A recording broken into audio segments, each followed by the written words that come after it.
আমার মনে হয় আরিফিন তোমাদের সাকিবকে জিজ্ঞেস করা উচিত যে আমার সাথে কাজ করার এক্সপিরিয়েন্স।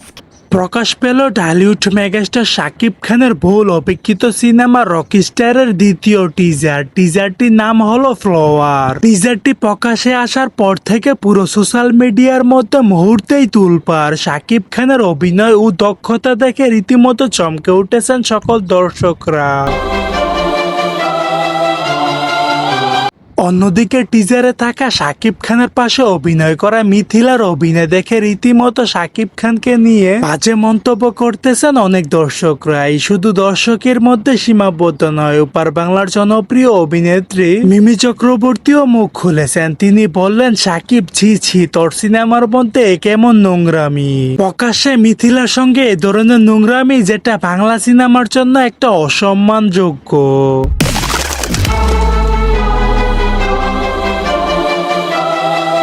সো দর্শক, আজকের এই ভিডিওটি এই পর্যন্ত। যদি ভিডিওটি ভালো লেগে থাকে তাহলে ভিডিওতে একটি লাইক, একটি কমেন্ট আর অবশ্যই চ্যানেলটি সাবস্ক্রাইব করতে ভুলবেন না।